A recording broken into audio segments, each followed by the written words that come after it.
हाँ। हाँ तो भाई पढ़े लिखे समझदार बच्चों स्टूडेंट आ गया आपका शिक्षक अशोक कुमार नरवर। ऐसा क्यों बोल रहा हूँ मैं अजीब तरीका, इसलिए बोल रहा हूँ ताकि आप इस वीडियो को देखें और बहुत हंसने पहले हंस जरूर ले। मैं ठीक है, हंसी छोड़िए। बात यह है कि आप लोगों को टेंशन हो रही थी परिचय कैसे याद करें, और दूसरी बात मेरे वीडियो देखने में कोई इंटरेस्ट नहीं लेता था, इसलिए मैं ये सब नाटक कर रहा हूँ। भाई मेरे वीडियो को जरूर देखिए, शेयर कीजिए, खूब फैलाइए, सब्सक्राइब कीजिए और जितने ज़्यादा हो सके भाई व्यू दीजिए। यार मैं इतनी मेहनत से 2 साल से वीडियो बना रहा हूँ। चलो ठीक, कोई बात नहीं, छोड़िए। हम परिचय पे आते हैं। ये परिचय जो होते हैं ना बड़े कठिन होते हैं, आप लोगों को तो बड़े कठिन लग रहे हैं। नहीं, हंसते हंसते हो जाएंगे भाई, टेंशन छोड़िए। कैमरे में बंद अपाइज, इसको लिखा है रघुवीर सहाय ने। और इनका जो परिचय देखिए, ये कब आए भैया इस धरती पर। चलो भैया आ जाइए। हाँ तो चलिए, तारीख आ गई 19 दिसंबर, 9 दिसंबर 1929 को सब भैया धरती पे आ गए, मतलब जन्म ले लिया। किनने? रघुवीर सहाय जी ने। अब इनकी जो मृत्यु हुई, इस धरती से चले गए 30 दिसंबर 1990 को। चलो भैया चले भी गए, लेकिन इस बीच में इन्हें कुछ तो किया होगा। क्या किया होगा? कागज थोड़ी फाड़े होंगे कि पेन से लिखा ही होगा। चलिए क्या लिखा पेन से, हो सकता है कागज भी फाड़े गलत हो गया होगा तो कागज फाड़ के फेंक दी, जैसे आप लोग फेंकते ना कागज फाड़ फाड़ के। अरे नहीं नहीं नहीं, मैं आपकी बुराई नहीं कर रहा हूँ भाई, रुकिए रुकिए, नाराज मत होइए। आप नहीं फाड़ते, कोई नहीं फाड़ता कागज आप लोगों में, कोई गलती भी नहीं करता, कोई राइटिंग भी खराब नहीं करता। चलिए नहीं करता, कोई बात नहीं। जीवन परिचय में देखते हैं, रघुवीर सहाय का जन्म 9 दिसंबर 1929 को लखनऊ में हुआ, वो जो कि उत्तर प्रदेश की राजधानी है, कैपिटल है उत्तर प्रदेश की। उत्तर प्रदेश भारत का जनसंख्या के हिसाब से सबसे बड़ा राज्य। इनकी मृत्यु 30 दिसंबर 1990 को हुई। शिक्षा 1951 में लखनऊ विश्वविद्यालय से अंग्रेजी साहित्य में एमए किया। भाई अंग्रेजी में एमए किया, आ गए हिंदी लिखने।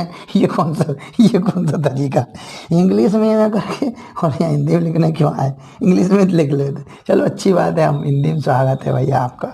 हिंदी साहित्य वालों ने स्वागत किया, हमने भी किया, हम भी आपको पढ़ रहे हैं। देखो कितनी अच्छी बात है, देखो ये रघुवीर सहाय जी, हाँ हम लोग आपको पढ़ रहे हैं, ये बहुत अच्छी बात है। हमारे बच्चे पढ़ रहे हैं, इसलिए थैंक यू बोलना भैया हमें। क्यों? क्योंकि हम पढ़ रहे हैं, पढ़ा रहे हैं आपको। चलिए, तो इन्होंने हिंदी अंग्रेजी में एमए किया। 1946 से ही साहित्य सृजन करने लगे। 1946 से साहित्य सृजन मतलब जब एमए नहीं किया ना, उससे पहले से ये कविताएं और कुछ लिखने लगे, कहानी, नाटक, उपन्यास, जीवनी आदि सब लिखने लगे। तो साहित्य सृजन कहते हैं, जो कुछ भी लिखेगा उसको कहते हैं साहित्य सृजन। अब व्यक्तित्व, रघुवीर सहाय समकालीन हिंदी कविता के महत्वपूर्ण स्तंभ, महत्वपूर्ण कवि। स्तंभ को खंबा होता है, लेकिन भैया तुम खंबे थोड़ी थे। नहीं भाई रघुवीर सहाय जी, नाराज मत होइए, आप खंबे नहीं थे उस समय। 1951, 46 या 60, 70 तक, जब तक आप लिखते रहे तब तक का समय समकालीन। अब उस समय आप हिंदी कविता के महत्वपूर्ण व्यक्ति रहे, महत्वपूर्ण, बिल्कुल प्रसिद्ध, फेमस थे, इसलिए स्तंभ कह दिया। कोई बात नहीं, खंबा बना दिए, नहीं बनाया, हमने नहीं बनाया भाई, इसको लिखने वाले ने बनाया। हम नाराज मत होइए भाई रघुवीर सहाय जी, आपको खंबा बनाया तो उनने बनाया, हमने नहीं बनाया। उनके साहित्य में पत्रकारिता का और पत्रकारिता पर साहित्य का गहरा प्रभाव दिखाई पड़ता है। उनके साहित्य में पत्रकारिता का प्रभाव या इफेक्ट था, और पत्रकारिता पर साहित्य का गहरा प्रभाव था, गहरा असर दिखाई पड़ता है। हाँ भाई दिखाएगा क्यों नहीं, साहित्यकार थे तो पत्रकारिता साथ में करोगे, रिपोर्टिंग करोगे तो साहित्य में ही लिखोगे ना, अच्छे अच्छे शब्दों में लिखोगे रिपोर्टिंग को। और कुछ घटिया लोग होते हैं जो रिपोर्टर कुछ भी लिख देते हैं, जिन्हें बोलना ही नहीं आता, शब्दावली नहीं आती, जिनका शब्द भंडार, वोकेबलरी बहुत वीक होती है, वो क्या लिखेंगे। चलो आपकी तो अच्छी थी, इसलिए आप तो साहित्यकार थे, इसलिए अच्छी थी। इनकी कविताएं मानव संबंधों की खोज करती है। अरे वाह, मानव के अच्छे संबंध, बुरे संबंध, है ना, साथ में अच्छे ही संबंध की बात करोगे, आप बुरे की थोड़ी करोगे, है ना। तो आपने अच्छे संबंधों की बात की होगी, किससे हमारे घनिष्ठ संबंध हैं, किससे हमारे अच्छे संबंध हैं, ये सब बात करते हैं। तो इनकी कविताओं में मानवीय संबंधों की खोज है। इनकी कविताएं मानव संबंधों की खोज करती है। जिन आशाओं और सपनों से आज़ादी की लड़ाई लड़ी गई थी, जिन आशाओं से, उम्मीदों से, सपनों से आज़ादी की लड़ाई लड़ी गई थी, भाई जिनने लड़ाई लड़ी उनने आशाएं लगाई होंगी, सपने भी देखे होंगे आज़ादी के बाद हमें ऐसा मिलेगा, वैसा मिलेगा। पता चला आज़ादी के बाद में कुछ नहीं मिला, है ना। चलो कोई बात नहीं, नहीं मिला तो बाद वालों को मिल रहा है, हमें तो मिल रहा है। तो आशाओं और सपनों से आज़ादी की लड़ाई लड़ी गई थी। उन्हें साकार करने में जो बाधाएं आ रही हों, उनका निरंतर विरोध किया इन्होंने, और उनका रचनात्मक लक्ष्य रहा है कि जो आज़ादी के बाद की जो आशाएं वो पूरे हों, वो सपने हैं वो पूरे हों। इसके लिए उन्होंने भरसक प्रयास किए, बहुत अधिक प्रयास किए। अब परिचय यहाँ से शुरू होता है, रचना है। सीढ़ियों पर धूप, आत्महत्या के विरुद्ध, हंसो हंसो जल्दी हंसो हंसो हंसो जल्दी हंसो। चलो लोग भूल गए, हंसना ही भूल गए लोग, हंसो हंसो जल्दी हंसो लोग भूल गए। हंस क्या भूल गए, हंसना भूल गए नहीं, केवल रच रहा है लोग भूल गए। पर क्या, हंसो हंसो जल्दी हंसो लोग भूल गए। सीढ़ियों पर धूप है इसलिए भूल गए, आत्महत्या के विरुद्ध है और क्या है, हंसो हंसो जल्दी हंसो। तो आत्महत्या के विरुद्ध तो हो ही जाए।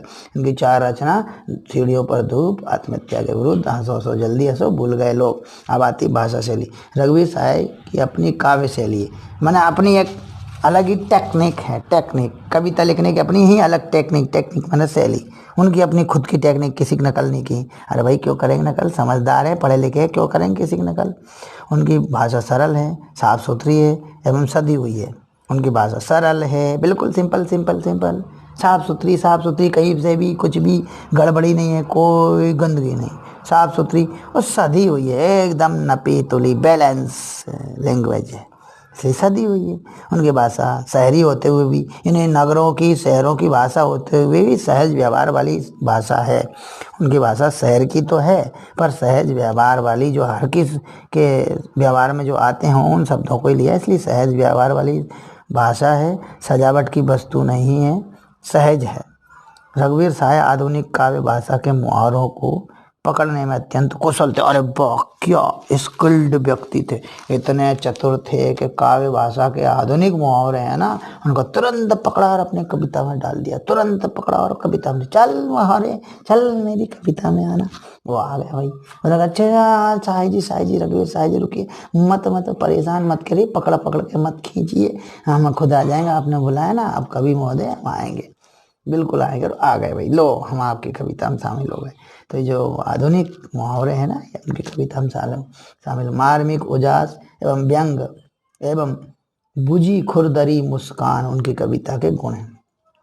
मार्मिक उजास, बड़ी दुखी दर्द की, उदासी की जो उजास है, उसको उन्होंने अंदर वाली उजाले को बाहर लेकर, अंदर के दुख दर्द को बाहर लाए, इसी को कहते हैं मार्मिक उजास। उजास माने उजाला।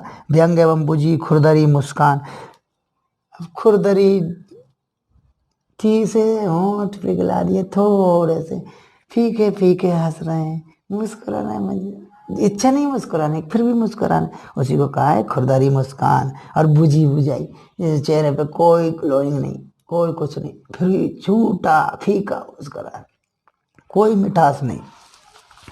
तो ऐसी बुझी खुरदरी मुस्कान उनकी कविता के गुण हैं। छंदानुशासन के लिहाज से बिल्कुल अनुपम, श्रेष्ठ, अद्वितीय, यूनिक कवि थे। चलिए इनका पूरा हो गया, एक और बचे। साहित्य में स्थान देखिएगा जरा क्या है। साहित्य में स्थान इनका जो है ये है, साहित्य में स्थान 1984 में इन्होंने साहित्य अकादमी पुरस्कार प्राप्त किया। पुरस्कार, पूरा सहकार, रू नहीं रुकिए रू नहीं भाई रुकिए, पुरस्कार नहीं होता, पुरस्कार होता है। पूरा में ऊ नहीं है, पुरस्कार प्राप्त हुआ। नवभारत टाइम्स दिल्ली में विशेष संवाददाता रहे। 1969 से 1982 तक प्रधान संपादक रहे नवभारत टाइम्स में। 1982 से 90 तक स्वतंत्र लेखन भी किया। कवि होने के साथ साथ निबंध लेखन, कथाकार और आलोचक भी ये रहे हैं। ये उनका साहित्य में स्थान है। वो क्या, कवि तो थे ही सही भैया, उन्होंने कहा चलो कविता तो लिख ही रहा है, इससे कम पैसा आ रहा है, चलो एक काम और कर लेते। उन्होंने कहा निबंध लिखो, निबंध लिखना। उन्होंने कहा अब कम पैसा आ रहा है, चलो कहानी भी लिखो, कहानी से कम होगा, कथाकार होगा, मतलब कहानी लेखक हो गए, स्टोरी राइटर हो गए। लेकिन फिर भी काम नहीं बना तो आलोचक हो गए। सब इतने काम किए, कवि, निबंधकार, कथाकार, आलोचक सब करने लगे, जिससे पैसा ज़्यादा आए। वही पैसे को हर कोई चाहता है, पैसे कौन नहीं चाहता। पैसा जरूरी है इस दुनिया में, ऐसी कोई बात नहीं है, और इतना ज़्यादा भी नहीं, लेकिन हाँ जरूरी है कभी कभी। तो शहर स्वीकारा है। गजानन माधव मुक्ति, हाँ भाई गजानन है, गजानन भगवान की जय हो। गजानन माधव मुक्ति बोध, गजानन जी के पिताजी का नाम पता है, माधव है, और मुक्ति बोध इनका टाइटल है। हाँ, मुक्ति का बोध जिसे हो जाए, मैं भाई मेरी मुक्ति होने वाली है, किससे होगी, इस गुलामी से उसी मुक्ति बोध शहर स्वीकारा है, बिल्कुल आसानी से स्वीकारा है, उसी को शहर स्वीकारा है। उनके कवि परिचय पाते हैं कि कब आए साहब आप धरती पर, है गजानन जी कब आए धरती पर? 13 नवंबर 1917 को आए। मैंने आपने जन्म लिया 13 नवंबर 1917 को, और आप यहाँ से कब गए? चलिए पता करो कब गए। हाँ कहाँ है गजानन माधव मुक्ति बोध? जी जी जी कहाँ है? तो 11 सितंबर 1964 को चलेगा। अरे बहुत गलती हो गई भैया, हम देख नहीं पाए, वो चली गए। चलो किसी ने देखा वो बताइए भैया उनने क्या क्या किया। हाँ बताते हैं भाई, बताते हैं उनने क्या क्या किया। जीवन परिचय। गजानन माधव मुक्तिबोध का जन्म 13 नवंबर 1917 को श्योपुर मध्य प्रदेश का, पहले शिवपुरी जिले में ही एक जिला था, मुरैना जिले का एक पार्ट था श्योपुर, जो आज अलग ही जिला है श्योपुर। शिवपुरी कहा उन्होंने, मुरैना है, जबकि जिला मुरैना ग्वालियर मध्य प्रदेश में हुआ। इनके पिता का नाम माधवराव और माता का नाम पार्वती बाई था। बिल्कुल माधवराव जी सिंधिया और बगल में ही थे ग्वालियर में। चलो माता जी पार्वती, बगल में नदी पार्वती है। इनकी मृत्यु 11 सितंबर 1964 को मूर्छा में हुई, रात के समय हुई, माने बेहोशी में रात के समय हो गई, इनको हार्ट अटैक आ गया होगा। इनकी प्रारंभिक शिक्षा उज्जैन में हुई। अरे वो उज्जैन रहने वाले कहा के शिवपुरी मुरैना के उज्जैन में पढ़ने? अरे भाई क्या बात है, इतनी दूर से कृष्ण की तरह उनका मथुरा से पढ़ने उज्जैन में है। अच्छा आपने कृष्ण का अनुसरण किया, वाह वाह वाह। श्योपुर से पढ़ने उज्जैन आए कृष्ण की तरह, चल ठीक अच्छी बात है भाई, आप भी कृष्ण की शिक्षा स्थली पे ही पढ़े, चलो अच्छी। 1938 में बीए पास करने के पश्चात उज्जैन के मॉडर्न स्कूल में अध्यापक हो गए, वहाँ एक टीचर का काम करने लगे। कौन से स्कूल? मॉडर्न स्कूल में। चलिए फिर 1954 में एमए करने पर राजनांदगांव के दिग्विजय कॉलेज में प्राध्यापक पद पर नियुक्त हुए। अब क्या हुआ, 1954 में एमए कर लिया तो राजनांदगांव छत्तीसगढ़ में गए और वहाँ दिग्विजय कॉलेज में प्राध्यापक बने, प्रोफेसर बन गए।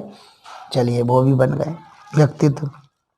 हिंदी साहित्य में सर्वाधिक चर्चा के केंद्र में रहने वाले मुक्तिबोध कहानीकार भी थे। अरे भाई कवि नहीं थे, मैंने कहा ना कि इन कवियों को जब पैसा कम पड़ता था ना तो दौड़ लगा के दूसरी रचना लिखने लग जाते थे।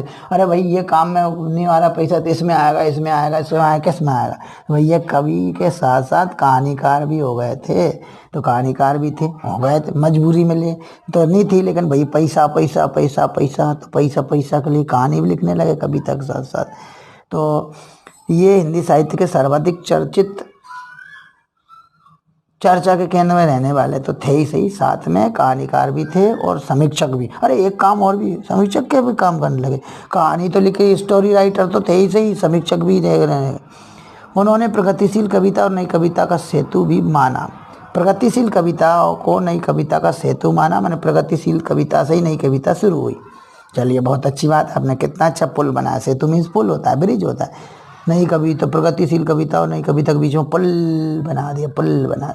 अब आता है असली परिचय। काव्य संग्रह। चांद का मुंह टेढ़ा। अरे क्या होते, चांद को देखो किधर टेढ़ा है। अरे चांद जल्दी बता तेरा मुंह कहाँ टेढ़ा है। हाँ है वो टेढ़ा है। अरे चांद तेरा मुंह टेढ़ा जल्दी कर सीधा। ये चांद तेरा मुंह टेढ़ा जल्दी कर सीधा। हंसी क्यों नहीं आई? हंसला भाई, चांद का मुंह टेढ़ा सीधा कर दिया। चलो। भूरी भूरी खाक धूल, जो भूरी भूरी खाक है ना वो धूल हो गई। चलिए कहानी संग्रह में काठ का सपना, लकड़ी का सपना। अरे भाई लकड़ी के कुछ सपने होते हैं, लकड़ी तो मर जाती है, लेकिन देखो क्या बात है, उल्टी पुल्टी बातें लिख रहे हैं। काठ का सपना, विपात्र सतह से उड़ता आदमी, यानी जमीन से उड़ता आदमी। चलिए हंसी मजाक नहीं करते हैं, थोड़ा गंभीर हो जाते हैं, सीरियस हो जाते हैं। रचनाओं से लगा के साहित्य में स्थान तक इनका परिचय याद करिएगा, ज़्यादा सोचिएगा मत। अब आ जाते हैं आलोचना। कामायनी पुनर्विचार। कामायनी नामक महाकाव्य जो कि जयशंकर प्रसाद का है, उस पर उन्होंने पुनर्विचार करने के लिए कहा। अरे भाई पहले से क्यों पढ़ते आ रहा है, जो लिख दिया वही पढ़ लो, थोड़ा सा इस पर विचार तो कर लो, कहीं कुछ गलत सही तो नहीं है, इसलिए पुनर्विचार करिए। तो उन्होंने पुनर्विचार करवाया सबसे। फिर नई कविता का आत्मसंघर्ष, ये उनकी आलोचना है। नए साहित्य का सौंदर्य शास्त्र, मैंने नए साहित्य में क्या से सुंदरता आती है उसका शास्त्र लिखा। समीक्षा की समस्याएं, समीक्षा कैसे की जाए, उसकी जो प्रॉब्लम्स आती है। एडिटिंग मतलब समीक्षा मतलब एडिटिंग कैसे की जाती है, उसकी प्रॉब्लम्स को लिखा। चलिए बताया। भाषा शैली माथे मुक्तिबोध की काव्य की भाषा और शिल्प की पहचान, उनके अनोखे प्रतीक। अरे भैया मुक्तिबोध जी यार क्यों उलझा रहे हैं, फालतू मत उलझाइए। आप तो ये कहिए कि मेरे काव्य की भाषा और शिल्प की पहचान, मेरे अनूठे प्रतीक, मैं अनूठे अनूठे एग्जाम्पल देता हूँ। बिंब अलंकार, नए नए अलंकारों का प्रयोग किया, प्रचुर मात्रा में, अधिक मात्रा में, ह्यूज क्वांटिटी में किया। बिंब भी बहुत लिए एग्जाम्पल्स, और प्रतीक भी नए नए दिए। प्रतीक का मीन्स होता है एक चीज़ को उस दूसरी चीज़ के समान बताना, प्रतीक। उन्होंने नए नए प्रतीक लिए, नए बिंब, नए अलंकारों की प्रचुर मात्रा में प्रयोग किया। शब्द का विविधतापूर्ण प्रयोग भी किया, है ना। हाँ भैया, किया होगा तो कई प्रयोग किया। मुहावरे, लोकोक्तियों का खूब प्रयोग किया। छंद विधान के सार्थक प्रयोग के साथ फैंटेसी के रूप में हिंदी साहित्य में अपनी पहचान अंकित करती है। कौन? इनका छंद विधान, ध्यान रखिएगा, छंद विधान के सार्थक प्रयोग किया, बहुत अच्छा प्रयोग किया। अरे वाह, क्या है, सार्थक अर्थ के साथ प्रयोग किया, सार्थक प्रयोग किया। फैंटेसी के रूप में हिंदी साहित्य में अपनी विशिष्ट पहचान बनाई, विशिष्ट पहचान अंकित की। फैंटेसी मैंने सपनों की दुनिया। अरे भाई, सपनों में मत खोइए माधव जी, गजानन माधव मुक्ति बोध जी। हमें क्यों सपनों में खोने के लिए कहते हैं? आप खो गए वही बहुत है। हमें याद करने दीजिए भाई। फैंटेसी में तो ये हो गया। फैंटेसी के रूप में हिंदी साहित्य में अपनी विशिष्ट पहचान अंकित की। वे अपने विचारों की अभिव्यक्ति भाषा के चाहे जिस रूप में करा लेते। अरे वाह, अपने विचारों की अभिव्यक्ति चाहे जिस भाषा में करा ले, भले कैसी भी हो। तो इसीलिए इनको वाणी का डिक्टेटर कहा, जैसे कबीरदास जी को वाणी का डिक्टेटर कहा। वाह वाह वाह, वाणी का डिक्टेटर मतलब हिटलर। हिटलर डिक्टेटर था, मैंने तानाशाह, वाणी का तानाशाह। चाहे जिससे चाहे जो करवा ले वही डिक्टेटर कहलाता है। तो ये तो वाणी से कुछ भी करवा लेते थे भाई, इसलिए वाणी का डिक्टेटर कहा किसको? गजानन माधव मुक्ति बोध साधित में स्थान लेते हैं। मुक्ति बोध तार सप्तक के पहले कवि माने जाते हैं। जो तार सप्तक नाम की किताब आई, उस किताब में जो कविताएं छपी उस समय, उसको तार सप्तक कहा। तार सप्तक से ही नई कविता की शुरुआत मानी जाती है। तो ये पहले कवि थे तार सप्तक के, पहले तार सप्तक के पहले कवि। मनुष्य की अस्मिता माने इज्जत। हाँ भाई, इज्जत तो जरूरी है मनुष्य में। आत्म संघर्ष, उसका स्वयं का संघर्ष, अंदर ही अंदर, खुद के अंदर ही संघर्ष, क्या करूं क्या ना करूं, क्या अच्छा है क्या बुरा है, ये आत्म संघर्ष है। प्रखर राजनीतिक चेतना के समृद्ध से समृद्ध, प्रखर राजनीतिक, प्रखर माने बहुत तेज राजनीतिक चेतना से समृद्ध उनकी कविता पहली बार तार सप्तक के माध्यम से सामने आई, है ना। उनकी कविता इस माध्यम से सामने आई, ऐसा इसमें कहा गया। धन्यवाद। अरे भाई, हंस के थोड़ा सा वीडियो देखिएगा। Thank you thank you thank you. लेकिन भैया एक बात का ध्यान रखना भाई, तो थोड़ा सा हंस लो और फिर मैं वीडियो को शेयर भी कर देना, साथ में सब्सक्राइब करना। मैं वीडियो को रोकता हूँ। धन्यवाद धन्यवाद।